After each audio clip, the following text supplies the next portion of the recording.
Donald Trump has kicked off his second administration with a very aggressive foreign policy. He's threatening tariffs and sanctions on countries all around the world. He's threatening to impose 100% tariffs on BRICS countries, which now represent the majority of the world population. He's threatening to colonize Greenland. He's threatening to take over the Panama Canal. He's even threatening Canada and Mexico, which are the two largest trading partners of the United States. And when he announced that his Secretary of State would be Marco Rubio, who's an extreme neoconservative and a war hawk, I knew it was a sign that the Trump administration would especially be focusing its attention on Latin America and trying to impose U.S. hegemony on Latin America to prevent Latin America from having an independent foreign policy, and especially trying to reduce China's relations with countries in Latin America.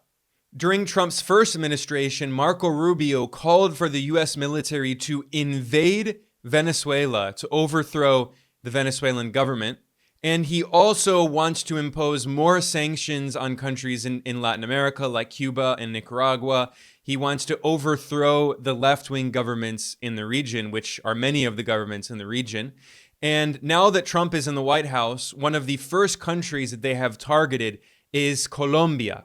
Now, historically, Colombia had been one of the closest U.S. allies in the region. It was famously referred to by Venezuela's revolutionary president Hugo Chavez as the Israel of Latin America. He argued that Israel serves as an extension of U.S. hegemony in West Asia and the Middle East. It's an unsinkable U.S. aircraft carrier for the U.S. empire. Well, similarly, in Colombia, it was referred to as the Israel of Latin America, as a big U.S. military base that Washington had historically used to try to destabilize other countries in the region. However, that changed in 2022 when the people of Colombia voted the first ever left-wing president of the country, Gustavo Petro. And ever since he came to office, the U.S. government has been threatening Colombia and trying to destabilize him. Marco Rubio has been waging a kind of political war against the Colombian government and Petro, and Rubio referred to Petro as someone who has, quote, put Colombia's security and stability at risk, end quote, highlighting the fact that in his youth, Petro had been a guerrilla member in a left-wing revolutionary group called M19. One of the main goals of the U.S. government, and especially Marco Rubio, has been to try to cut off Latin America's relations with China, which has become the largest trading partner of South America. And in 2023, Colombia and China signed an agreement elevating their relations to a strategic partnership. And in response, Marco Rubio fearmongered about this, and he said, Petro's new strategic partnership with the Chinese Communist Party will leave Colombia hostage to their authoritarian grip. And this is part of this colonialist idea that the U.S. has. U.S. politicians in Trump's first administration invoked the Monroe Doctrine, which is a colonialist doctrine that essentially claims that Latin America is the colonial backyard of the United States. And we see that Marco Rubio, the fact that he's now Secretary of State, is a sign from the Trump administration that they're really going to try to recolonize Latin America. I'll be honest, it's colonialism. And another reason why the U.S. government, and especially Marco Rubio, oppose Petro is because as leader of Colombia, he has strongly supported the Palestinian people. Petro compared Netanyahu, the leader of Israel, to Adolf Hitler, and he compared the Israeli regime to Nazi Germany, and he cut off diplomatic relations with Israel in solidarity with the Palestinian people as they're being brutally bombed in Gaza and ethnically cleansed by Israel with U.S. support. And when Petro announced that he will be cutting diplomatic relations with Israel, Marco Rubio responded saying, this is just the continuation of President Petro's anti-Israel rhetoric and shameful stance. He condemned Colombia's decision to sever its relations with Israel. Inside Colombia and in Latin America in general, there is widespread support for the Palestinian people among the people of Latin America. And in Colombia, people vandalized the Israeli embassy. And in response, Marco Rubio blamed Petro attacking Petro's anti-Israel narrative, claiming that he has encouraged anti-Semitic vandalism in Colombia. He referred to Petro as a far-left Marxist who serves as a spokesperson for criminal thugs who are killing innocent Israelis. And he said, "I stand with Israel." So again, we've seen that Petro and Colombia have become major targets of the Trump administration. We all know that Venezuela and Nicaragua and Cuba have been targets of the US for decades.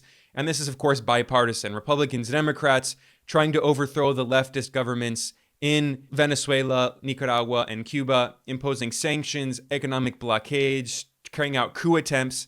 But especially now with Marco Rubio and the State Department, the US is continuing to meddle all across Latin America, targeting other left-wing leaders as well. And just 1 week into office, the Trump administration has already announced sanctions and tariffs on Colombia. And there are so many things about this that are crazy. First of all, the White House under Trump is now simply copy and pasting his posts on his social media website, Truth Social. They're just copying them and pasting them into a press release. And then the White House is sending them around the world. And on the 26th of January, 6 days into office, the White House shared this press release announcing sanctions and tariffs on Colombia, and they spelled Colombia wrong.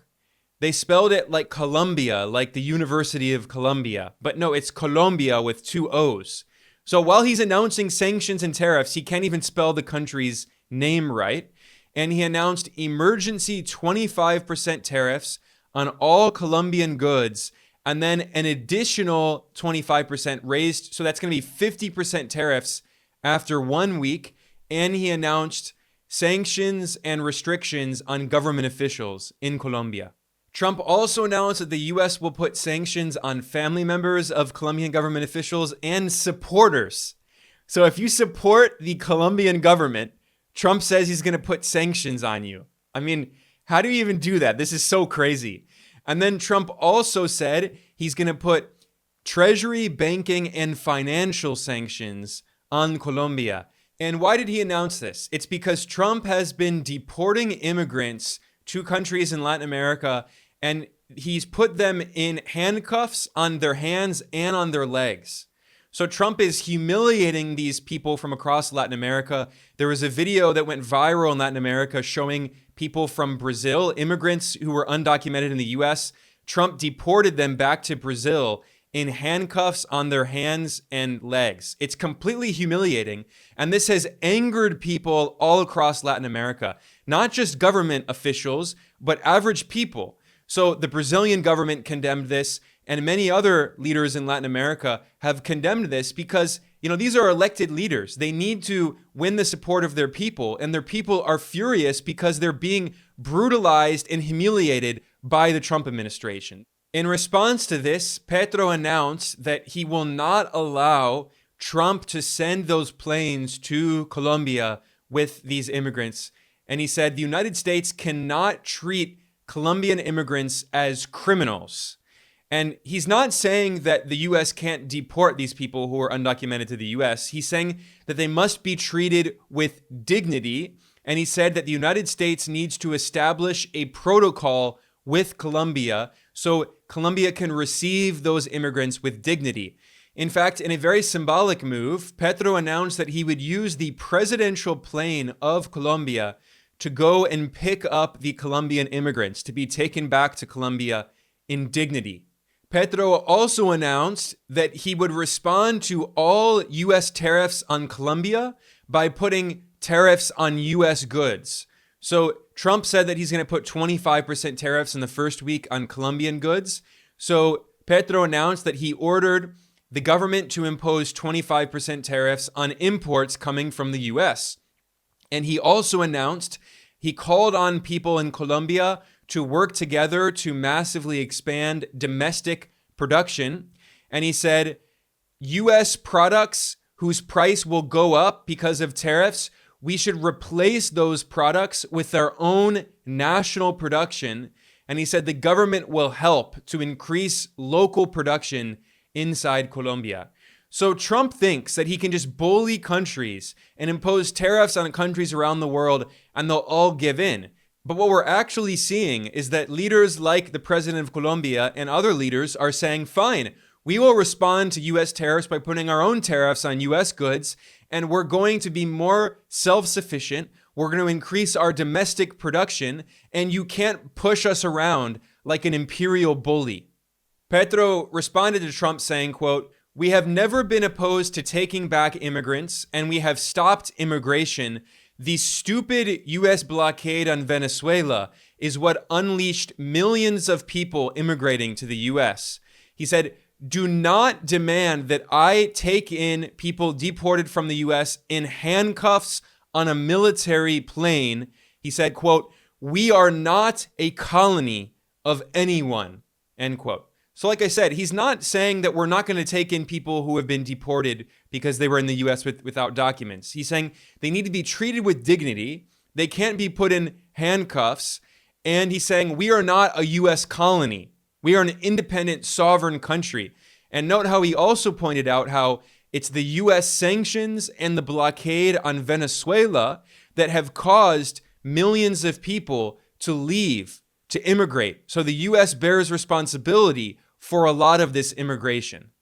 In fact, during his first term, when Trump carried out a coup attempt in Venezuela, trying to impose the US puppet Juan Guaido as the fake president of Venezuela, Trump imposed aggressive sanctions and an economic blockade on Venezuela, despite the fact that he received reports from the US government, from US officials, saying that if he did this, it would cause a massive increase in undocumented immigrants from Venezuela going to the US. Trump knew that, and he did it anyway. He and also Democrats, this is bipartisan, they have tried to destabilize all of the independent leftist governments in Latin America. And then when there are large numbers of immigrants who go to the US, they blame the region and they further attack the region. Instead of meddling in Latin America, if the US doesn't want immigration, it should try to help stabilize the countries in the region and peacefully trade with them. But no, the US wants to colonize and control all of Latin America and take all of its natural resources, which is what's causing these waves of immigration and instability. Trump admitted this. He boasted that when he was president the first time, he said that he came close to taking over Venezuela and taking over its oil. Venezuela. How about we're buying oil from Venezuela? When I left, Venezuela was ready to collapse. We would have taken it over. We would have gotten all that oil. It would have been right next door. And here we are today, and Trump is continuing with the same interventionist policies, trying to destabilize the governments of Latin America, treating them as colonies. But what's actually happening is that more and more people in Latin America and more governments are standing up and resisting US meddling.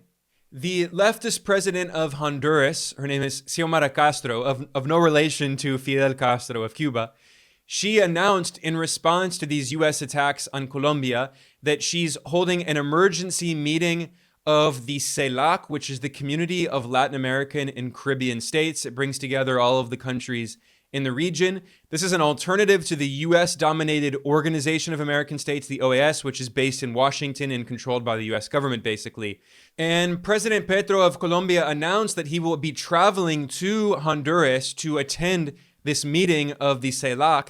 He revealed that he will become the president of the CELAC, and he called for Latin American unity against US meddling. Honduras is in fact another example of a country that is standing up to US bullying, and the president, Xiomara Castro, said that if Trump is going to continue to abuse Honduran immigrants in the US and treat them like they weren't human, she said that Honduras is going to close the big US military base that is in Honduras. It's the largest US military base in Central America.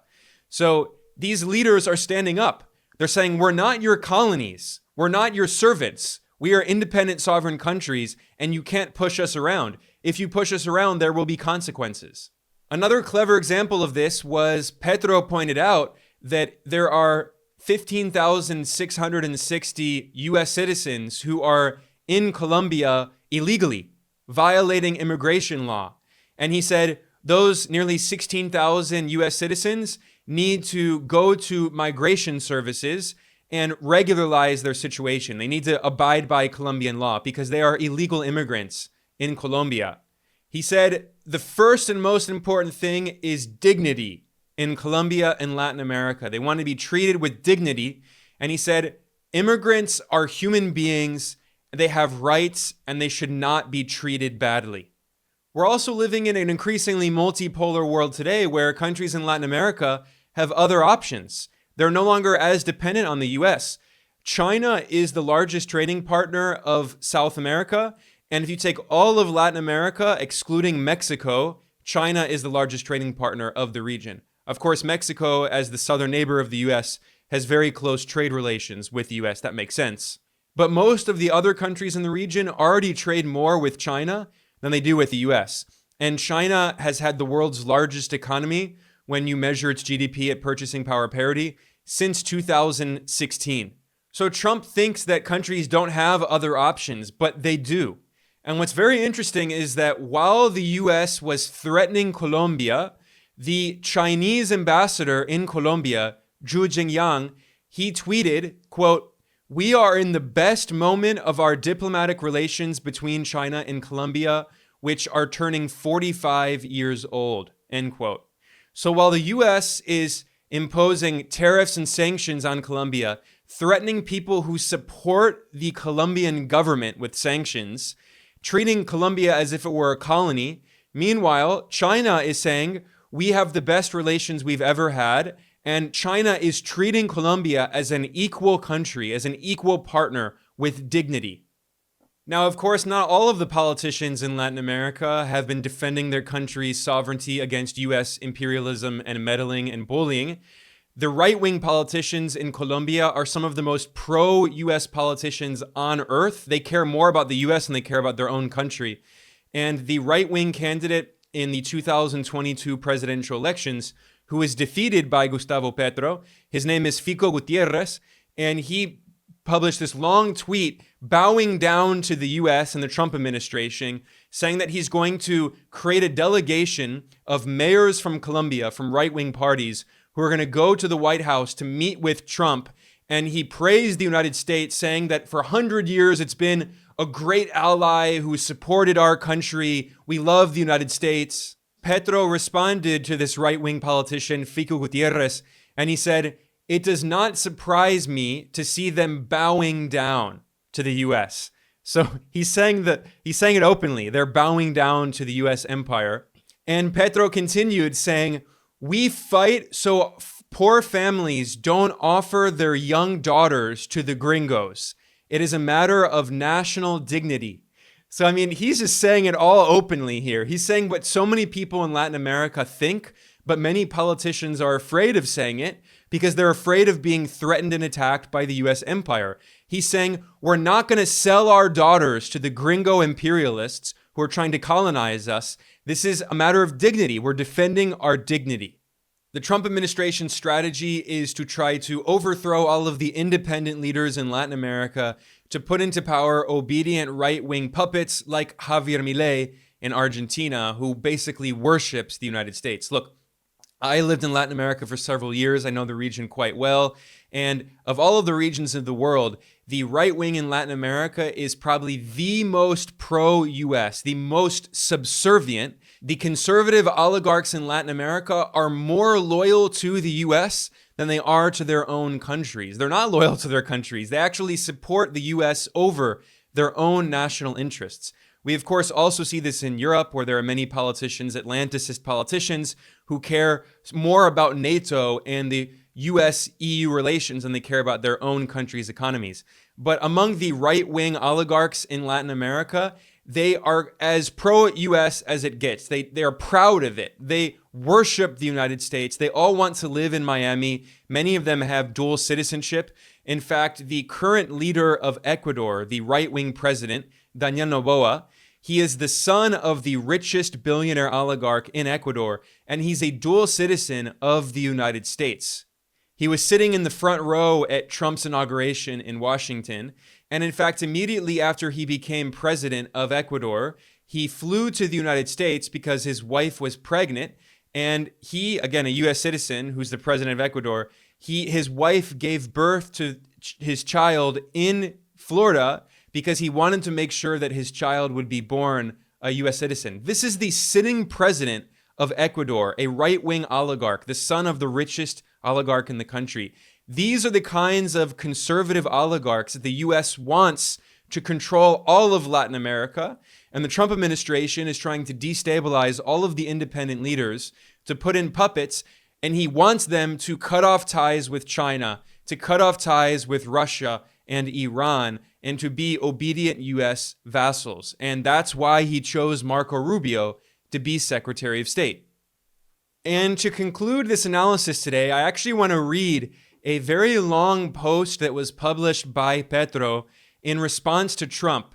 It's basically like a long poem. Petro is a very interesting guy. He's very smart. He's very literary. And sometimes when he gives speeches, at the United Nations General Assembly and such, he gives these very powerful speeches that are not only strong politically, but they're very poetic. Here is Colombian President Gustavo Petro's open letter to Donald Trump, which I personally translated to make sure it's accurate, because sometimes the online translations are not 100% accurate.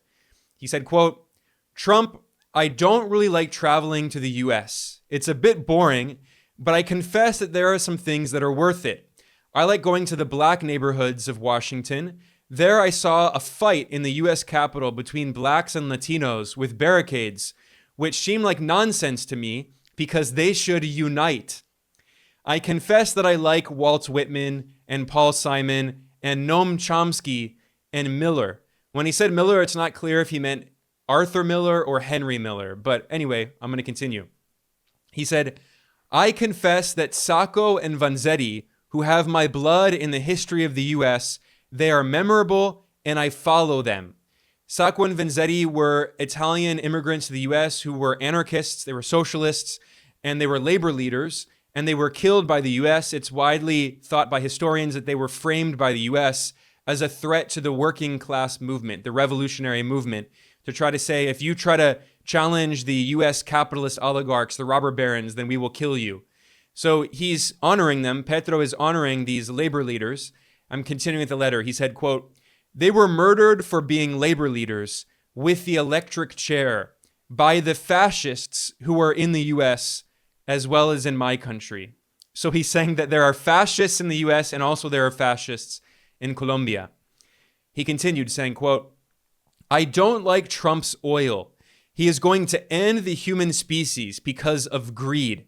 Maybe one day over a drink of whiskey that I accept despite my gastritis, we can talk frankly about this. But it's difficult because you, Trump, consider me an inferior race, and I am not, nor is any Colombian. So if you know someone who is stubborn, that's me, period. You can use your economic strength and your arrogance to try to carry out a coup d'etat like they did with Salvador Allende, but I die on my own terms. I resisted torture, and I resist you." Quick note, Salvador Allende was the democratically elected socialist president of Chile, who was overthrown in a US-backed coup carried out by the CIA in 1973, and then the US put the fascist military dictator Augusto Pinochet in power. So he's saying, you can try to organize a coup against me like you did in Chile on September 11th, 1973, but I will resist you. And he also said, I resisted torture. That's a reference to the fact that he previously, Gustavo Petro, he was a young revolutionary in an armed guerrilla group, a left-wing group, and he was tortured. So he's saying that, I resisted torture and I will resist you, Trump. He continued in this open letter saying, quote, "I don't want slave owners on the side of Colombia. We already had many and we freed ourselves. What I want on the side of Colombia are lovers of freedom. If you can't accompany me, I will go elsewhere." And when he says elsewhere, he means there are other options in the world for trade. We'll trade with China, we'll trade with Russia, we'll trade with other countries. He continued saying, quote, "Colombia is the heart of the world, and you have not understood it. This is the land of the yellow butterflies, of the beauty of the remedios, but also of the colonels Aureliano Buendia, who was a revolutionary leader in the novel 100 Years of Solitude, written by the famous Colombian author Gabriel Garcia Marquez. And Aurelio Buendia he created a revolutionary army to fight against the conservative regime, the authoritarian regime in Colombia. So continuing with this letter, he said, in Colombia, there are many Colonels Aureliano Buendia, of whom I am one, perhaps the last. You will kill me, Trump, but I will survive in my people, which came before yours in the Americas. We are the peoples of the winds, of the mountains, of the Caribbean Sea, and of freedom. You don't like our freedom? Fine. I don't shake hands with white slave owners. I shake the hands of the white freedom-loving heirs of Abraham Lincoln and of the black and white peasants of the USA, before whose graves I cried and prayed on a battlefield, which I reached after walking the mountains of the Italian Tuscany after being saved from COVID. They are the United States, and before them I kneel, before no one else. So through all the poetic words, what he's saying there is that he cried for the victims of the Civil War, the people who fought in the United States to end slavery. He's saying they represent the real United States. The only people in the U.S. whom I will bow before are those people who sacrificed their lives fighting against slavery, not for anyone else. So I'm continuing the letter. He said, quote, overthrow me, President Trump, and the Americas and humanity will respond. Colombia now stops looking to the north. It looks to the world, end quote. So very important note here. He's saying that historically, for decades, Colombia had a series of right-wing puppet regimes that looked to the north, that looked to the United States for guidance. He's saying that we no longer look to the north. We look to the world. So he's saying that the global south has options. We're not your colony. We have other options that we're looking to. Now I'm continuing. He said, quote, our blood comes from the blood of the Caliphate of Cordoba, the civilization at that time, of the Roman Latins of the Mediterranean, the civilization of that time, who founded the Republic, the democracy in Athens. Our blood has the black rebels who were turned into slaves by you. Colombia is the first free territory of America, before Washington, of all America, end quote. Now, a quick note for people who don't know. In Spanish, when people say America, they're not referring to the United States. America refers to all of the Americas. That means South America, Central America, and North America. That is all America. They don't use the term America for United States. They say Estados Unidos, which literally means United States. So in the US, politicians often use the term America to refer to the US, which is very arrogant. But no, the US is not America. All of the Americas is America.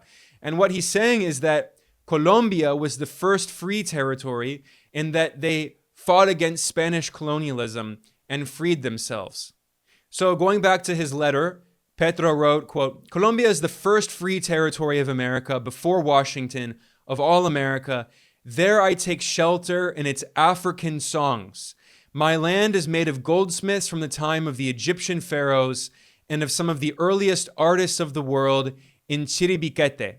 So what he's also saying here, by the way, is that in Latin America, we have history from Rome, from Egypt, from Greece, and he's saying that we are a mixture of cultures. He's proud of the African roots, that Latin America combines together the Middle East, West Asia. He mentioned Cordoba, the Caliphate of Cordoba, which influenced Spanish civilization before they were expelled by the Spanish monarchy, the Moors, the Muslims. And then he also, of course, mentioned African people who were enslaved. So he's saying that Colombia and Latin America is a mixture of all of these cultures. So continue with his letter, quote, you will never dominate us. You are opposed by the warrior who rode our lands, shouting freedom, who is named Simon Bolivar. And Bolivar was the general, by the way, who fought against Spanish colonialism and freed South America from the yoke of Spanish colonialism. And continuing with this letter, he said, quote, our people are a bit fearful, a bit timid. They are naive and kind, loving, but they will know how to keep the Panama Canal, which you took from us with violence. 200 heroes from all across Latin America in Bocas de Toro, now Panama, formerly Colombia, whom you murdered.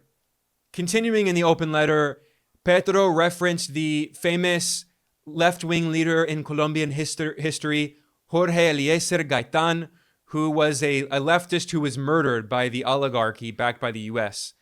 And referencing that history, Petro said, quote, "I raise a flag, and as Jorge Eliezer Gaitan said, even if I am alone, it will remain hoisted with the Latin American dignity that is the dignity of America." And he means all of America. America, which your great-grandfather did not know, and mine did, Mr. President, who is an immigrant in the United States. So what he means here is he's saying that us in Latin America, our ancestors are indigenous to this region, unlike the settler colonialists in the United States, unlike Donald Trump himself, who is the descendant of immigrants from Germany. So, he's flipping this whole narrative about immigration on its head and saying that the people of Latin America are the real indigenous people to the region, not Donald Trump and the people trying to deport immigrants. They're the descendants of colonialists. So continuing, the letter is almost done now. Petro said, quote, "Your blockade does not scare me because Colombia, in addition to being the country of beauty, is the heart of the world. I know that you love beauty as I do. Do not disrespect it, and it will give you some of its sweetness." And then in all caps in his open letter, Petro wrote, quote, "Colombia from today on opens itself to the whole world with open arms. We are the builders of freedom, life, and humanity." And then Petro said, "I am informed that you, Trump, are putting a 50% tariff on the fruits of our human labor that enter the US. I am doing the same." So he's saying that if you tariff us, we will tariff you. And then the final words that Petro wrote is, quote, "Let our people plant corn that was discovered in Colombia and feed the world," end quote. So that was the beautiful, poetic, and also very strong anti-imperialist open letter that Colombia's President Gustavo Petro sent to US President Donald Trump. What this shows is that more and more countries in Latin America and the global South in general, in Africa, in some parts of Asia, they are standing up. They're not allowing the US to treat them like colonies. And Trump thinks that he can bully everyone around and put tariffs and sanctions on everyone and threaten everyone and try to colonize Greenland, colonize the Panama Canal. But more and more countries are saying, no, we are going to fight back. We are going to resist. And what this is showing is that actually, as much as Trump is trying to revive the US empire, in his inauguration speech, he invoked manifest destiny, the colonial doctrine, and Trump said that he's going to expand US territory. He said that. He wants to expand the US empire. And above all, China is operating the Panama Canal, and we didn't give it to China. We gave it to Panama, and we're taking it back. The United States will once again consider itself a growing nation, one that increases our wealth, expands our territory, builds our cities, raises our expectations, and carries our flag into new and beautiful horizons.